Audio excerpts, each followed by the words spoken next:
Hello mga kasisi. So ito na nga yung part 2 ng aking mini vlog kahapon. So yung hawak-hawak ko ng papel ay yung binigay ng advisor ng aking bunsong anak nung last meeting namin. At nakasaad nga doon yung magkano yung babayaran ko pa sa school pag nakuha ko nga yung educational assistance na galing sa aming LGU. So ito na guys, papunta na ako sa may sakayan ng tricycle dahil nga walang maghahatid sa akin dahil nga yung aking jowa ay wala po siya.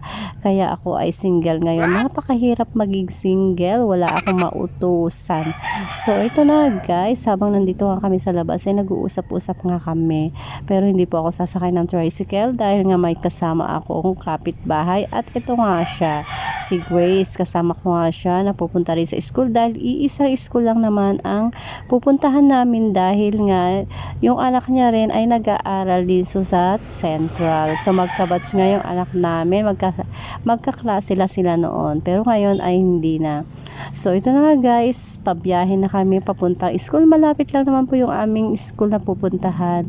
Pero kailangan din naming magmotor dahil nakakapagod din maglakad. Nalibre nga tayo ng pamasahe na 20 pesos ngayon nga dahil nakisabay nga tayo sa ating kapitbahay. So fast forward na tayo guys. Andito na kami sa may harapan ng Central.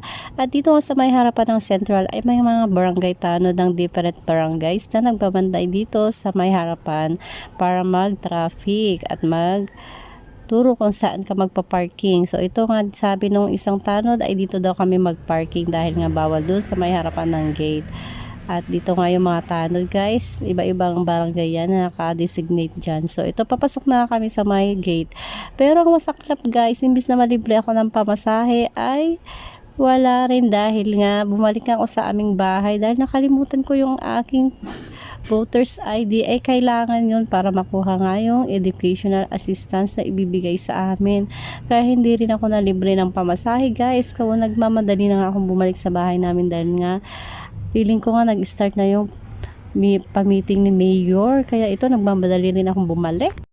At pagkabalik ko nga dito sa my school guys, ay nakita ko nga dito sa may harapan ng gate. Maraming nagkakagulong mga parents dito. Kaya tinanong ko nga kung ano pinagkakaguluhan nila. At sabi nga ay kunin daw yung number ng mga bata para mamayang bigay nga ng educational assistance. Ay madali na lang daw hanapin. Kaya ito nga nakipila na rin ako para makuha ko nga yung number ng aking bunsong anak. Para mamaya nga ay mabilis lang din magpila.